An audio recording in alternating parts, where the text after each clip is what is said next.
Welcome to another episode of Out of the Blank Podcast. I'm here with Mr. Chaz Smith. Hi there. Your name is literally one letter off probably the best drummer in the world. Yeah, that's true. Chad Smith from the Red Hot Chili Peppers. That is, That's true. he looks like Will Ferrell if anybody ever seen it. Yep. I've seen that video with them playing together. Also, they're doing the drum off. Jimmy Fallon. That was the best thing because, like, right when I discovered, I was like, "Did you ever notice that these people look exactly the same?" And then my mom was like, "No, they don't." And I showed her a picture. She's like, "Oh my god!" And then next thing you know, they're on Jimmy Fallon, all like going side by side, where you couldn't really tell. It was like, did I just discover the secret to the universe? Like, what? Yeah, exactly. Well, Chaz, why don't you tell me a little bit about yourself? And if you want, what do you do professionally? Well, what I do actually professionally is I work at the Founding Church of Scientology in Washington, D.C. And I'm a supervisor or an instructor. Basically, I help teach the religion. And then what I do on the side when I just started is I'm a podcaster for Dungeon Tales. I have a really big question about your job. Great. Ask it. Scientology. Okay. Yep. Can you explain a little bit to me about it? Because I feel like everything I've heard about it has been on the opposite side of Scientology. Fair enough. I would say Scientology is basically like any other religion, except that it wasn't founded a very long time ago. It's a way of life, and you learn how to do things or how to live life in different ways. And it believes, that man is a spirit, and that man as the spirit is immortal, and essentially that, and it basically just teaches you how you as a spirit relates to the world. It's the best way I could say it in my own words. More like kind of, well, I mean, it makes sense if you look at every single religion talks about the factor of like when we pass on the other side, it's immortality. Like your soul is everlasting and this is just a vessel. So it makes sense. Right. But I've heard on Scientology, and I feel like people are listening are like, you're not asking what we want to know. I'm just like, I'm open-minded to every single religion. You're looking at an ordained minister of the United Church of Bacon. So like, I'm all about just trying to figure out like what stuff is, stay open-minded to things. But like with Scientology, like what made you want to decide to go down that route? Well, for me personally, my parents were Scientologists, but I have to say, even with that, everybody sort of has to decide to be a Scientologist, even if you're raised in it. And for me, it was actually just taking a look at some of what is taught and really seeing if it worked for me. And for me, I found that it did. Is it more about like the group kind of thinking of, I guess you would say? I don't really know too much about Scientology. From what I heard, it's like Leah Remini's kind of went off about it and all this types of stuff. But like there's classes and everything. Is that true? Well, there's courses. It's true. There's courses you can take, and they're on all sorts of different subjects on life. Marriage, people you should trust, and um, how you can restore connections with people and that sort of thing. I look at like today's world, like you see a lot of people that just don't have faith in anything. You know what I mean? It's like there's a large amount of the population, mostly millennials, that just don't have a belief in any religion. And I think it's just because not only there's so much to be out there to kind of believe, but it's like a lot of the times you find it when you're older too. It seems like at a point in your life you lose it and then it just comes back around. Because if you look at Christianity or being Catholic, a lot of it went dark with like the church a little bit, where it was like turning into this organization and you're like, I have questions. They're like, we don't like you, get out. It's like, okay, I don't know what to do. It's why a lot of people worship at home. And I'm like, so it makes sense. I mean, I've talked to people that are atheists, people that are Mormon, people that, and it's just like, I get it. You got to find out what you want to do. I've never really found anything that clicked for me. You know what I mean? Yeah, I get it. So going off the Scientology thing, because that was a shocker I had to address. What about the podcast are we talking about here? Because you do something which I'm hoping you answer me correctly on this, and it's like D&D, but it's like like an audio book type thing. Yeah, it's like we're telling a story, and yes, we're playing Dungeons and Dragons, but at the same time, as a group, we're creating this story, we're creating this narrative, and seeing where it takes us. I love it how you said, yes, we're playing Dungeons and Dragons. Like, that's a crime. Like, it's like, if you notice, it's pretty popular now. I'm just saying that a lot of the stuff that you would consider lame, like this epic shirt I bought that says, I'd rather play with my wiener, and it's a dog throwing a ball to a wiener dog. So, yeah, that seems like a stupid purchase. But in the long run, I don't regret it. Honestly, it was the best $8 I've ever spent. Yeah, yeah, exactly. So what do you So typically try and do though in the podcast? Like, oh, so do you try and create life events, or are you just kind of doing a normal D&D game, but then having it recorded where you're giving the narration and letting the audience in? it's sort of a normal D&D game, and just having it recorded. But I like to think I try to reflect my own values and the way I play the character, right? And so yeah, I mean, it's not scripted. It's not anything. It's you know, my brother is actually he's dungeon master, and he's the guy with the story in his head. Won't tell me a thing, no matter I ask him. We live in the same place, so. But uh, you know, and and then I play Steve Erickson, the half elf fighter on the show, and you know, and I basically, I just do what I think Steve would do. What It's, would Steve do? exactly, what would Steve do? Do you ever try and reflect that into your own life? Like, sometimes they always say, like, what would Jesus do, or what would James Bond do? And I'm like, when I walk around, sometimes I like to create a quest in my head. Like, the quest today is to get up out of bed and go to the store, and then get some gas for your car. And then I feel like every interaction that tries to stop me from doing that is like a little challenge where I roll a little invisible dice in my head, and I'm like, if I hit 40, I'm going to take this left and I'm going to get gas now. But if I hit the 60, I get to go straight home because I'm lazy as shit and do not feel like getting out of my car to fill up for gas. Yeah, I can see that. You know, I haven't asked that particular question myself. What would Steve do? But maybe it's something I should ask more often. Steve is this nice big hero, and he does what he thinks is right, no matter what.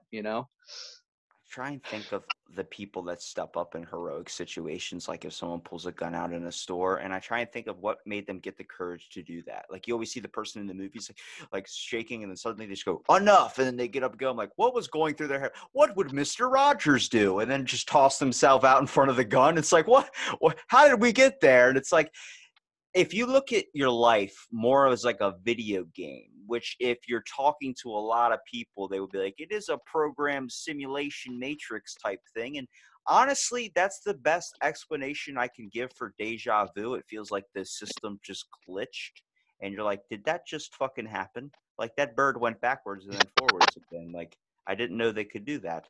But then you look at like every task, if you create it in more of a fun, interactive type game scenario, if you're a gamer, it makes it so much more interesting. Like, if I take this road, I'll go to a life of doing this. And if I do this, I'll be fucking miserable. And it's like, which path do you choose? And then I like to envision somebody coming up with like a robot and like, which do you choose? And I'm like, well, I don't know what I want to do. I'm going to stand right here and just keep waiting at the loading screen until somebody gives me advice or someone comes up with the cheat code, or I can fix it.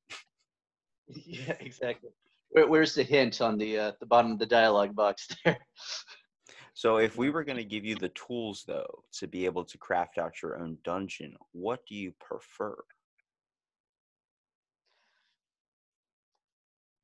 That's a good question. Uh, Here's the thing, because we're talking about a dungeon, right?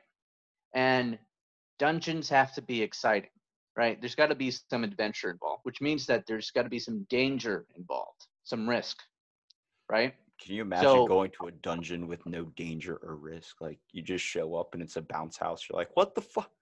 What? What? What? Who picked the quest? Who picked the quest? it'd be the most boring shit ever, right? That's the sort of shit that makes you quit being an adventurer. If you put the sword down, you're like, No, you I'd can't rather put the be a sword goblin. down because you'll puncture the bounce house. You're screwing everybody's day up. Look, anybody that looks at that scenario, like there's no treasure, there's no fire, there's no spiders, there's no stalagmites, there's nothing dangerous here. It's like it's a safety dungeon. You go in there. I bet you $20 I could knock myself out in a bounce house if I tried hard enough.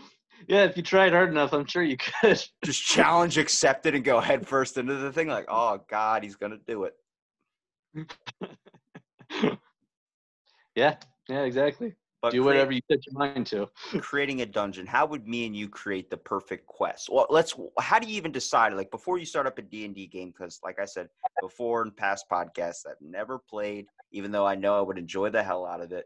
How do you choose, like take me through the start, like before you guys start recording, what are you guys doing? Okay, so before we started recording the first episode, we created our characters, and then we're like, okay, we're just going to take it from there. And we started with the starter kit module that you can just buy and get. So if you've ever played that starter kit module, and for those of you that haven't, it starts off with your adventurers being hired by Gundren Rockseeker to just deliver some cargo to Phandalin. But on the way to Phandalin, you notice that these two horses that was carrying your boss and his bodyguard are killed in the road. Their bodies are nowhere to be seen, and that's where you start.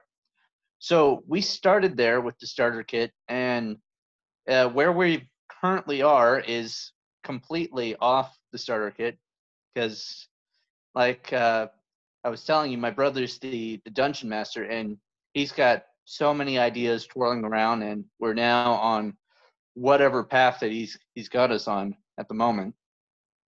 Can you imagine if you had someone in your party that was like the scene from SpongeBob where they had the magic conch and just pulled the string? What should we do?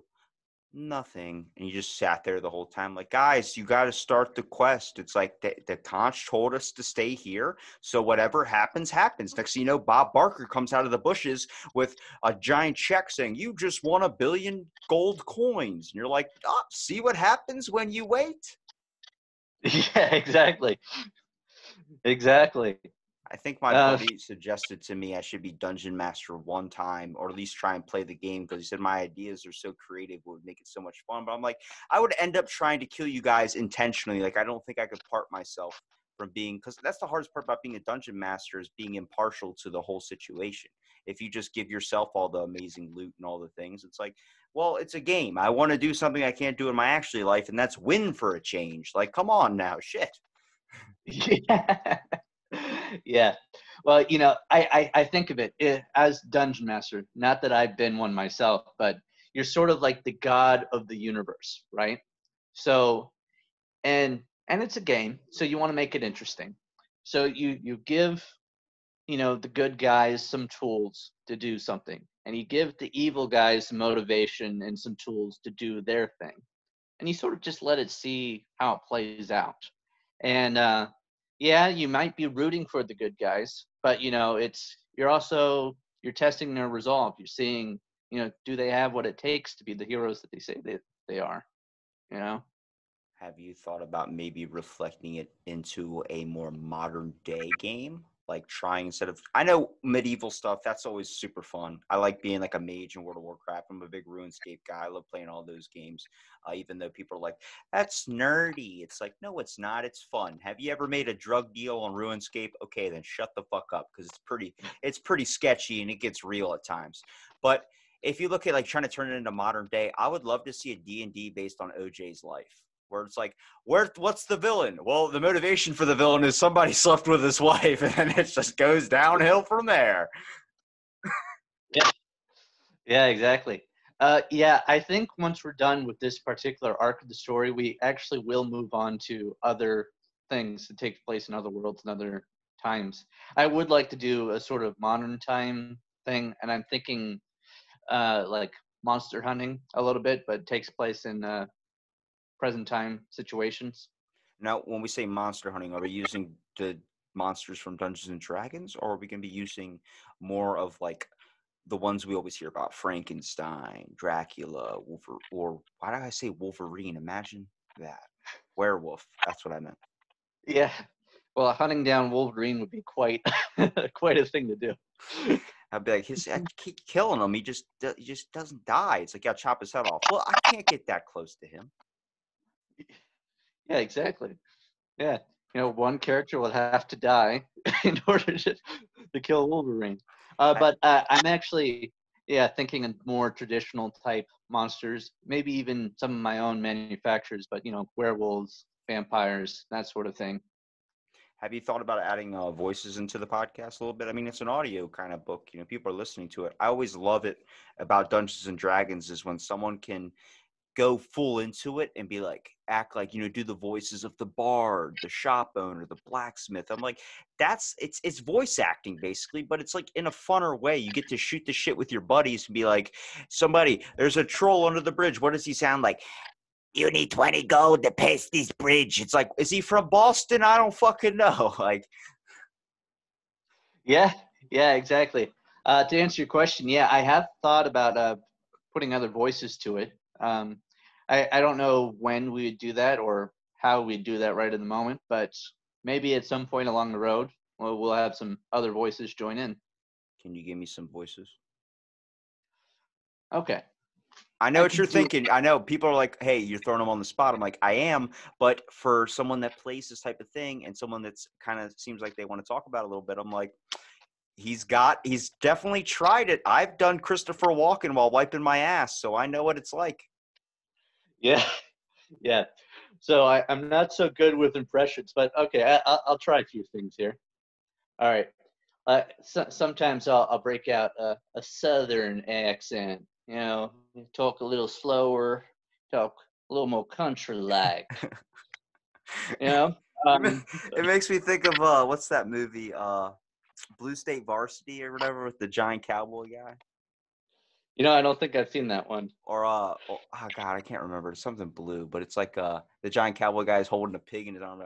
We gonna cook up some barbecue tonight. It's like, oh, okay, there we go. That's the guy we always need in the group, the redneck that knows how to cook. That's right.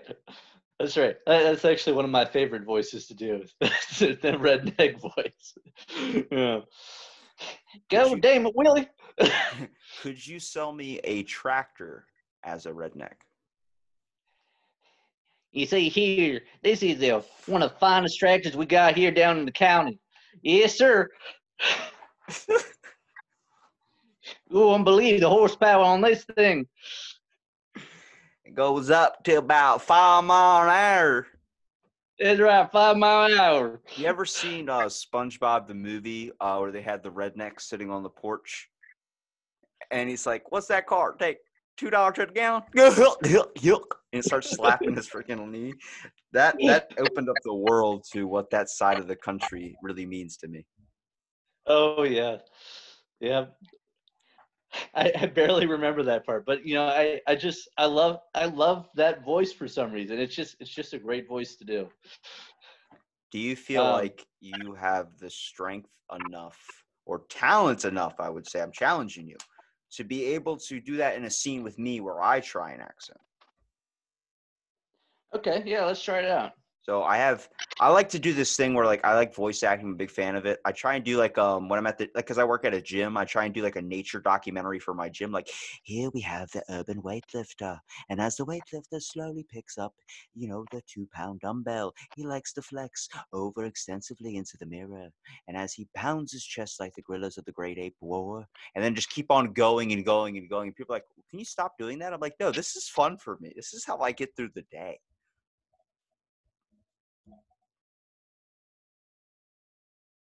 So the scene we're going to do is you're going to use your southern accent because redneck can kind of be offensive.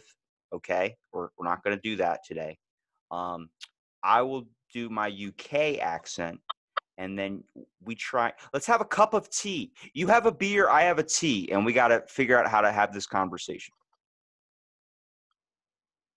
You got to start us off. All right, You're the I'm Southern ready. guy. You guys come in like a man. Okay. Well, shoot, you're having tea and I'm having a beer. I got plenty of beer here. Why don't you get another beer? But it's only 5 a.m. Why are you drinking a beer at 5 a.m.? 5 a.m. I got to be careful not to go British on you. Well, shoot, 5 a.m. I drink beer all day, all night.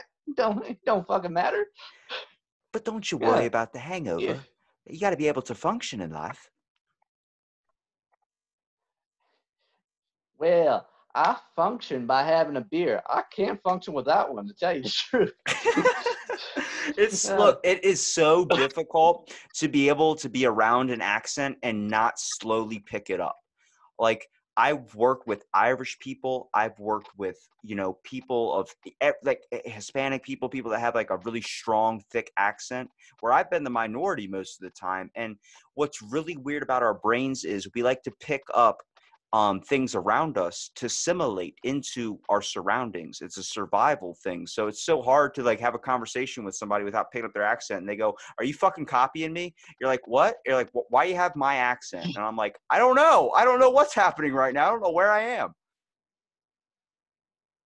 yeah, that brings me to a funny story. So I'm at a Whole Foods one time, right? And Everything I'm happens at getting a ready to Whole order. Foods. Exactly. That's where your greatest stories. No, I'm just kidding.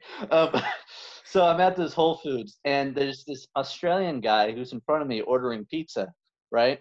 And he's saying something, and then he looks at me. He goes, "No, you go first." And I just started talking with an Australian accent without even trying, and I go, "Well, shit." Now I've got to maintain this accent just to make sure that he doesn't know that I'm not like trying to fuck with him or something like that. So even though I never ordered a pizza in an Australian accent before, I went on doing it. I just hear some guy, like, if you mess up, some dude in the background, like, "He's a phony. He's a fucking phony." Like, that's not his accent. It's like, that's like, I've been in that situation. I used to play a game where I would walk into a store with my friends and I'd be like, "We're going to play an accent game." They're like, "What?" I'm like, "You have to talk with an accent the whole time."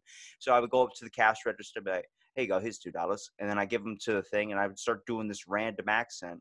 And halfway through, I would lose it. And then like they're like, "What happened to your accent?" I'm like, "What? What accent?" They're like, "Were you faking the whole entire time?" And you just this wave of embarrassment, like your eighth grade prom that you asked out and she said no. Like, it's just that cringe, like, "Oh God, I'm a fake." Yeah, exactly. He's like, I chose to roll. I've got to stick with it. you know. Uh, yeah. Trust me, I completely understand. What would you say is like the funnest part about like playing Dungeons and Dragons with your friends? Like, what do you do you have like a certain memory or certain moment where it's like, yeah, this is like, good times? I think, at least for me, I love playing off the others, right? Because we're cracking jokes all the time, and then we just get a bit going. Something, you know, it's what I love most about like a sort of improv comedy. It's created right there on the spot, and that's sort of what led me to wanting to create this podcast in the first place. So I always loved shows like Whose Line Is It Anyway, and that sort of thing. And it's just pure creation right at the moment in time, you know. And so I'd have to say that's my favorite part. That's probably one of my all-time favorite shows is Whose Line Is It Anyway? Like, Scenes from a Hat. Colin Mockery's probably the best on there. And especially like when you see the newer episodes that they did for a while, I think like a few years ago, where they were older, it kind of hurt because I was like, "Oh, I was so used to seeing them like back in like the day."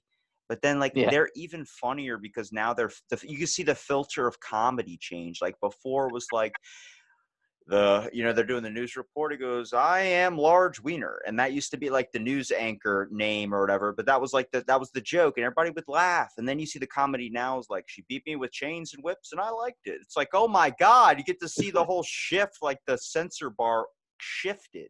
And then it's Yeah. weird because if you look at the 2008 movie "Don't Mess with the Zohan," Oh that yeah. is a fucking great movie, but it couldn't be played today because if you really watch that, you're like, wow, they said fag 30 times in the first 5 minutes. Like, there's no censor at all. Like, this is not a movie that would be, it would be canceled pretty quick. But like, everything was crazy about that movie. It was like racism, but it was them joking. It was so ridiculous you had to laugh at it. That's the thing. It was so stereotypical, but like that was like a more peaceful time, it seemed like, where you could just have fun and joke and people knew you were joking, rather than like, I'm going to cancel this because you don't believe I can be, an alien from outer space. It's like, I don't know if I can.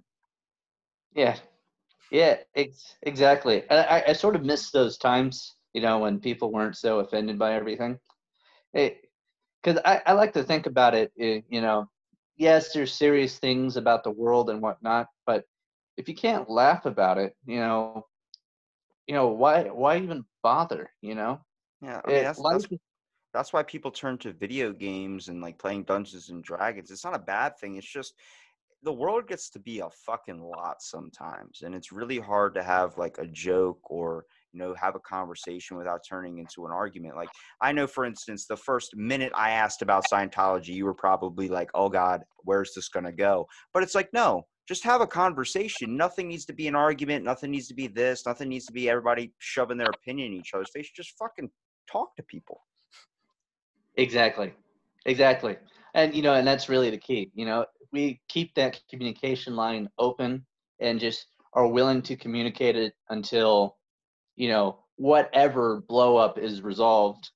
We actually really had the patience to do that. I think would be a lot farther in the world than we are right now.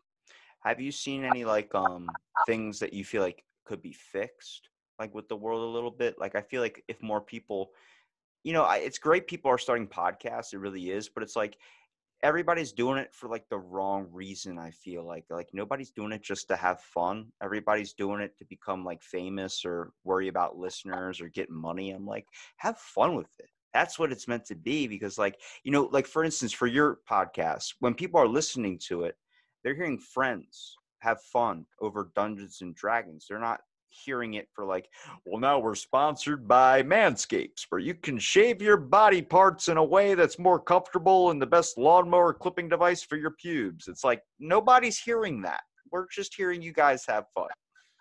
Exactly. And that's, sort of what I wanted to bring with my podcast too, is just let's just emphasize the fun. You know, like one of my main purposes in life, I would say, is just to help people enjoy the little things in life, to laugh. You know, it's ever since I was young, I've always loved making people laugh. And I'm not even saying I'm the most funniest guy or something like that, but I it's just one of those things I like to do. I think everybody likes to do it. Yeah, I mean, who wants to be serious 24/7 unless you're like Jack Nicholson? But I feel like even his joking just comes off as serious because you know when he's joking about drugs, he's probably actually done the thing he's joking It's true. about. Yeah, I mean, sometimes it can get a little sarcastic or sardonic, but you know, I think as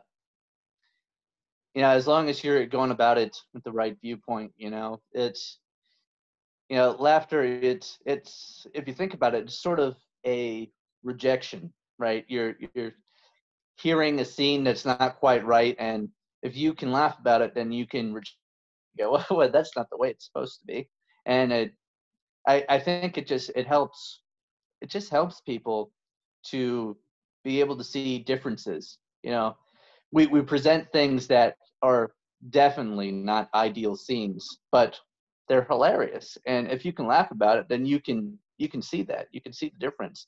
And maybe you can even decide to do something to make it better. Have you I ever don't know. thought about doing improv comedy? It seems like you'd be pretty good at it with just being able to kind of jump on the spot on things. Yeah, I've thought about it. I haven't, but I have thought about it, and maybe it's something I'll do in the future. What's the biggest thing keeping you from it? I guess the biggest thing is I haven't really had any formal training, and then I think everybody has their own fears and doubts on whether or not they could actually do it. Um, and this podcast, I guess, would be like my stepping stone here. It's because not only do I like to make people laugh, but I also like to write stories. And I felt like this podcast with the Dungeons and Dragons was just the perfect combination. We're writing a story, but it's also something that can be funny and will make people laugh. And it's basically improv. Do you feel like with writing stories, for instance, because I feel like spinning a tale is always like the fun thing, like being able to kind of come up on the spot with random ideas and stuff. Do you pull inspiration, or you ever think about maybe writing like a book? Like some of the best books I've ever read were like the Percy Jackson series. I mean, I know people talk about like that's based off Greek mythology. Yeah, but that's the fun of it. It's a little bit of fantasy mixed with a little bit of what people used to believe at one point. And it's like, it's cool to see those types of things, to hear storylines and stuff. And honestly, like writing is a really, really good form of therapy. Like I'll do a little bit of poetry here and there. I don't like to really go off and talk about it because it's not as seen as manly, but to make somebody shake or make somebody visualize something, not only with words, but like an experience that's coming from your mind is pretty powerful. Yeah, definitely. And I've written some short stories and whatnot, and I think one of these days when I really get down to it and give myself enough time, I'll get a novel written at some point. Because I definitely have plenty of ideas. I've got notes for different stories that I thought of. Whatever gives me inspiration, I go, oh, good, that would be a good story idea, and I write it down, and it's just something that I guess that's the other thing is like just the discipline of sitting down and actually getting it done. Because Well, once you do the first like story, the easiest thing you could do is post it on social media and just have like your tag or watermark on it. And the coolest part about that is like I know so many people that won't put their real account name on their page, or they will, but it's so they can get their name out there and people discover their stuff and really love it. So it's still their stuff and they can get it out there, but the nervousness is gone. Like you don't have to worry about, saying it in front of a crowd. Like when you're doing improv, you got to stand in front of a bunch of people. My biggest anxiety growing up was trying to get in front of the crowd. I could be the class clown in the back and crack jokes here and there and do that. But once you put me at the front of the class, I'm like, whoa, like when I get nervous, you'll see me start doing this with my hands. And then like I one time was given a speech like before I hit college. College is where I just lost it all. I think my cousin at one point was just like, why do you care what people think of you if you're not going to see them for more than a couple of minutes? And I was like, that makes sense. Like, why am I so worried about what other people think? But that's just society. But going through school and everything, like I was in the middle of a speech one time and I like stopped and I was like, and I started stuttering. And then like everyone was staring at me and it was real silent. Everybody's watching it. And then I just immediately put my hands on my head. Like, I don't know where I was. And it's like, that feeling was so fucking terrible. But then once I got to college, we had to do a oral communication class, which is speech class. And we all had to devise our own improv little speech on whatever product we wanted to sell to people. And everybody picked like, I want to do an irrigation system that'll help clean the waters, but also reduce pollution. And then I come at it with like, I'm going to do one about Hot Pockets. They're like, what? And that day, I mean, I spent like a couple weeks writing this long thing. I left all my notes at home. So I had to improv the speech. And I just walked up and I was like, let me tell you about Hot Pockets. I'm going to teach you the best way to cook them without it being super hot on the outside and super fucking cold on the inside. We're going to pick a side here, okay? We're either going to go super hot or you're eating it raw right out of the freezer. And it killed. Everyone loved it. Everyone was joking and they said it was one of the best speeches. But my teacher gave me a D because she said that I was joking with it. And I said, but isn't that the point? Like, isn't the point to be able to sell something? And it seems like the best way to sell things is through laughter, is through, that's the best way to soak up information. I actually agree. Yeah, and it sounds I like love it. You said actually agree. Like everything else has just been like, I don't fucking agree with you. Yeah, yeah, I didn't quite mean it like that, but yeah. Um, yeah, I mean, if I was your teacher, I think I probably would have given you an A on that. It sounds like you're quite the natural salesman. With you knew everything there was about Hot Pockets. You could sell it. I did, and I had a slideshow too, and it had a few pictures of Kate Upton. And that's all it was. Like everyone had like really educational like charts and shit, and I just found a commercial of Kate Upton and Snoop Dogg eating Hot Pockets, and I was like, toss all this up on the screen, and I don't even need to talk. I can just let this thing go. That's awesome. And then I had to That's do awesome. another improv speech. Was like it was a repellent to like get kids to stop eating like just random small objects, and it was bug spray that I found in my house was the object, and I just taped something over it. And my buddy's like, yeah, I'm like, can I see that food you have there? And he's eating like a cookie, and I grabbed it and I sprayed it and I didn't mean to, but I actually did it. I was just in the moment, and I'm like, try and eat that. And then he brings it up. He goes, dude, it's bug spray. And I'm like, just try and eat it. You're going to ruin my speech. Like, you're going to die. And I need to get an A on this project. And it's like, and like, you saw the teacher in the background just freaking out. Like, no, don't let him eat that. And I'm just like, what? I got to sell the product. And if I can't sell the product, it's because he's not going to test it. Yeah. I don't think Yeah, a lot for of my sure. ideas through. I just kind of pop in there and see what sticks. I sort of like that mentality. It's you get an idea, you just live with it, and you see where it takes you. You Well, know. how many people out in this world really that took a turn when COVID happened to start trying something they've lacked doing for so long?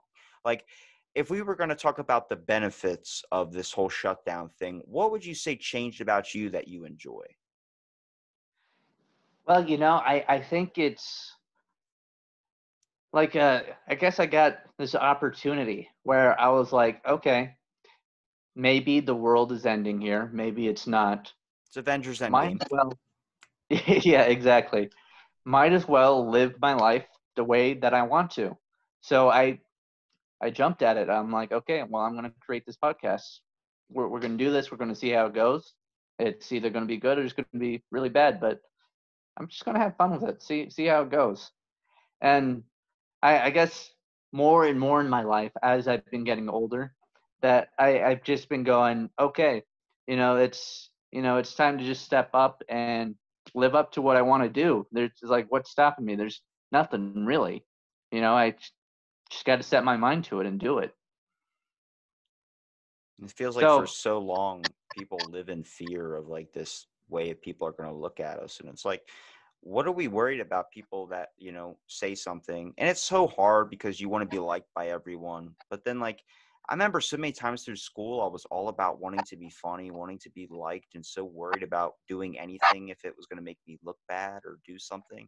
And then, like, I got out of high school and I was like, why did I care so much when I don't even see these people at all? Like, at all. right, yeah, It's yeah, like exactly. it's the Johnny Depp. You want to have Johnny Depp money and you want to have sweatpants confidence where you can go to the store in your sweatpants and not give two shits. Exactly, exactly. And I feel like every day I get closer and closer to having that level of confidence. And it comes from taking risks, just being like, you know what, this is something I've always wanted to do. Let's just fucking do it, you Exactly. know? I had a random question that goes off of do whatever you want to do. If this is what you want to do, then just do it. Have you ever seen the show Breaking Bad?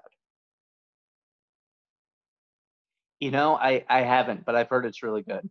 I was about to say, when you see him get away with cooking so much meth, it makes you kind of want to start selling drugs just to make that type of money. Yeah, yeah, I know what you mean. That was like the main thing. I was like watching and I was like, should I just go back to school to my old chemistry teacher and see if he's willing to start, making a drug of a not so good variety? Yeah. And I can see that some people have had that idea and are currently doing it today. have you have you ever, all right, any movie, any song, or no, let's just stick with movies then. Any movie that you feel like you would love to live in? Oh, it's It's a good question, and I definitely when I've watched movies, I've been like, oh yeah, I would want to live that. But when you ask that, any answer to that question completely fled from my mind. But let's see if I can come up with one. It's a tough question. It is a tough question. I have to say that the first movie that actually came to my mind, uh, and I'll have to see if I can come up with a good reason for this, was Hancock. With Will Smith. The best that dude, that is one of the best superhero movies, I would say, mostly because that guy should be a character. Just watching the rise and the fall. I saw that in theaters with my dad. And when the dude shoved the guy's head up the other guy's ass, my dad was like, "Whoa, I did not expect that happening." I was like, "Dude, I'm like 10. Like, what are we doing right now? Like, I shouldn't be watching this." He goes, "Don't tell your mom, but that was fucking awesome." Yeah, yeah, it's a great movie. One of my favorites. Do you like the Um, twist that the girl was, spoiler alert for anybody that hasn't seen it, but the girl was like they were in a relationship, but he'd forgotten because of the night they got jumped in the alleyway? yeah, I wasn't expecting that at all. And then I was like, oh shit, this takes the story a whole new place. Yeah, once she freaking tossed him out of the house and ripped through half of the house, and she's like, "Oh, Hancock sneezed." I was like, "Bullshit." I sneeze. The one part about the movie I didn't like, which gave me an extreme amount of anxiety, was the part where they had Nancy Grace on there. You remember Nancy Grace? I actually don't. Are you Um, telling me they smoke marijuana cookies? She's like on the news. She's got this like the weird ass lemon head haircut, and I'm like, okay. I remember growing up and that was playing downstairs so much where now when I hear the back of my neck hair stand up and I'm like, this son of a bitch, like who can be that hateful? I get it. You should do your whole podcast as Nancy Grace. That's your next challenge. Go into public sounding like Nancy Grace. All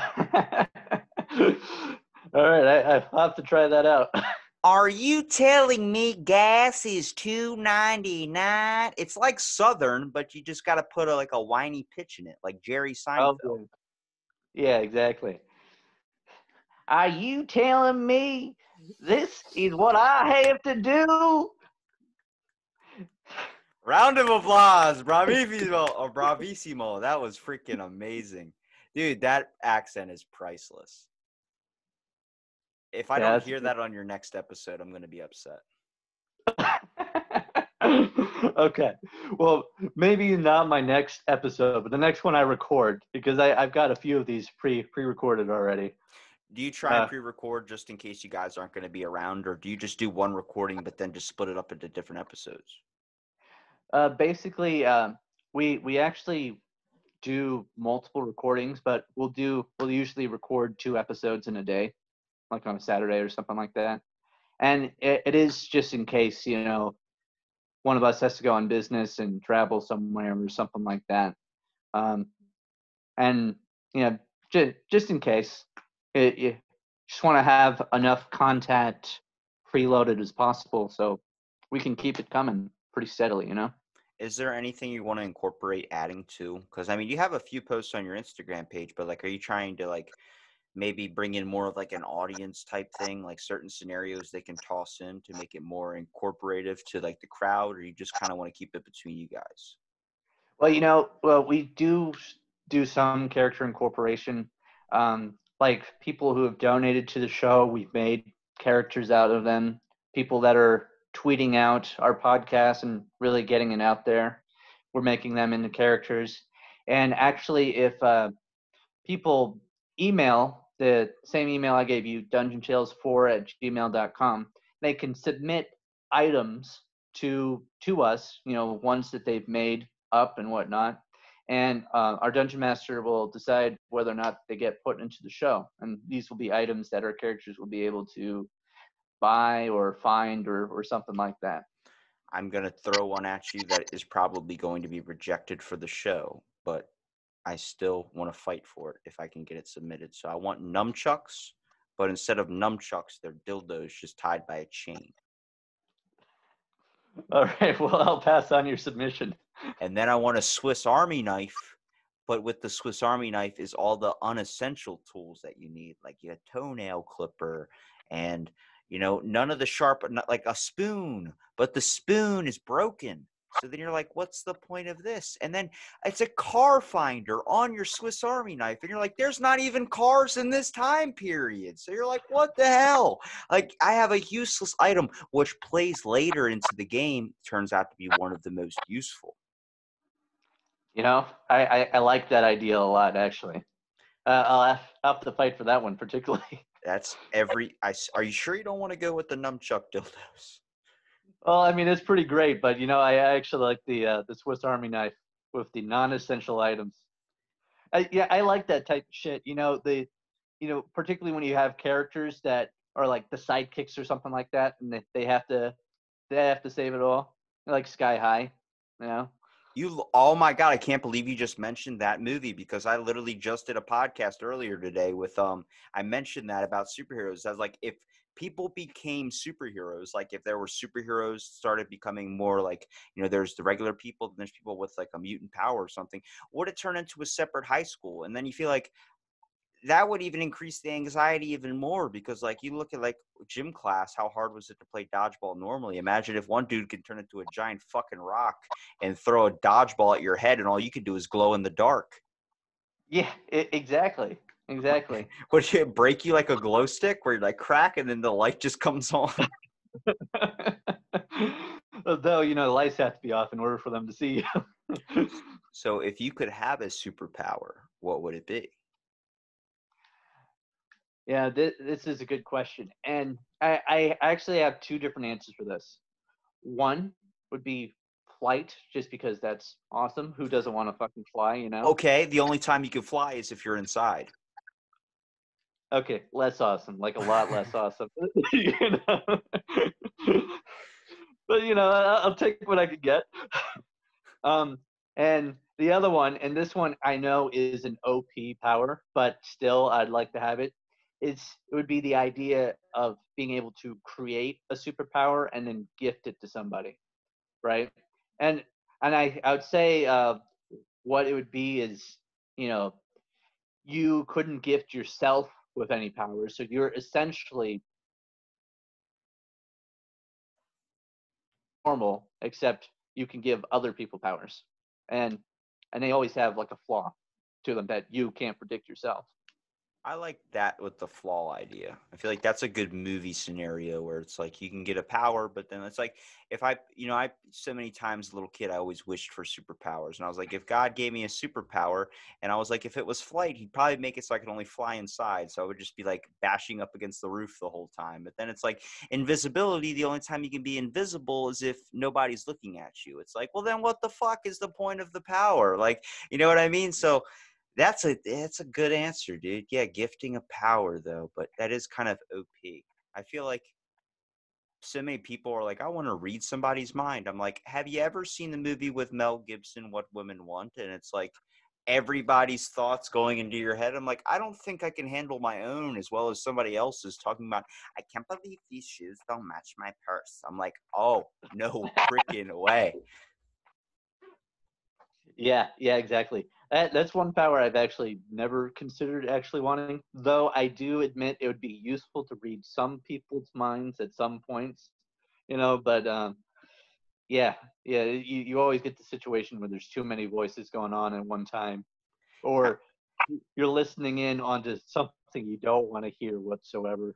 It's like you're freaking sitting there and then your parents are like, you hear a thought like where they're like one person's like, can't wait to do her tonight, and you're just like look over at your dad like, what? And then the mom's like, little does he know I'm cheating on him with our neighbor. And you're like, oh my God, I hate my superpowers. Like, this is the worst dinner ever, and we're eating meatloaf. Who the fuck eats meatloaf? And then it's like just like it goes off onto a whole nother thing. Exactly. So I'd say if there was any timeline in the past where we ever did have superpowers, those are the exact reasons why we decided not to have them anymore. It's like Yeah. you can have these back. It's like this is a gift that doesn't get returned. It's like I don't care. I don't care. I don't want it. I don't want the meatloaf. I'm tired of having it every single. Who eats meatloaf? I literally. Would you eat a meatloaf over anything else?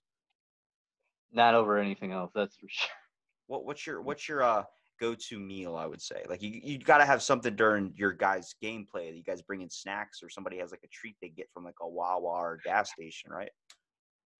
Yeah, I really like chips, and I generally go with the hint of lime Tostitos.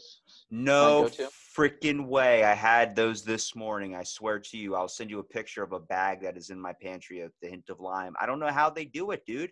It's like they have this texture where it's like I don't know. It feels like the bottom of a pizza, like that's whatever that is, that kind of like yeast a little bit, but it's like on the chip, and it's like not so much like Doritos. Like when you get all the flavoring on your hands, you're like, what the fuck is this? But this has just that literally that hint of lime where you bite into it, and it feels like you just squeeze a little tiny dab of lime juice on you. Yeah, it's just that perfect amount of lime on the chip right there. Oh my Mine is god. pizza combos. Oh, yeah.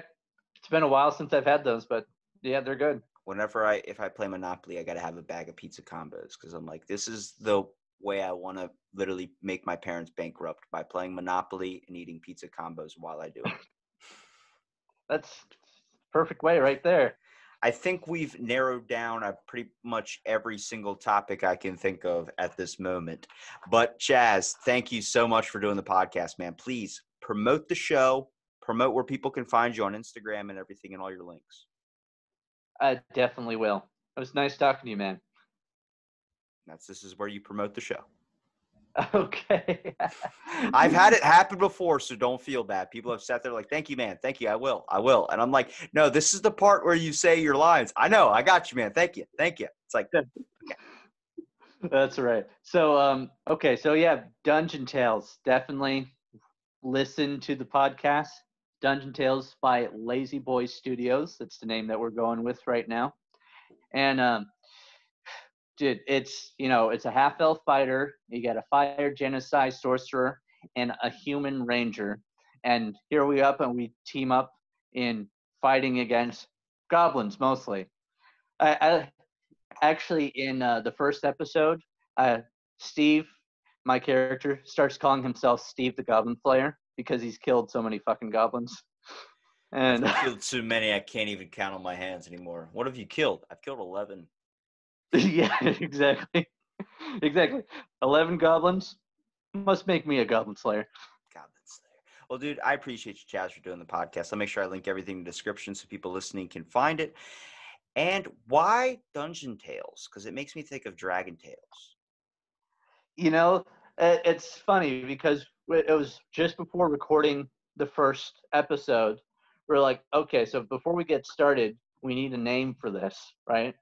And we were trying to think up of a good one, and it just, I don't know, Dungeon Tales. We landed on that. It was the best idea we could think of at the time.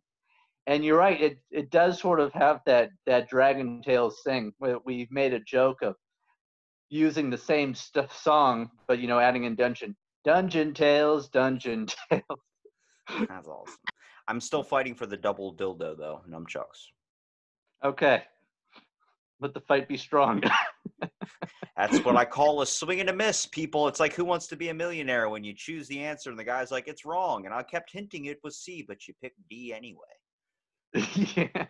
Well, thank you so much for listening to this episode Out of the Blank podcast, and stay tuned for our next episode.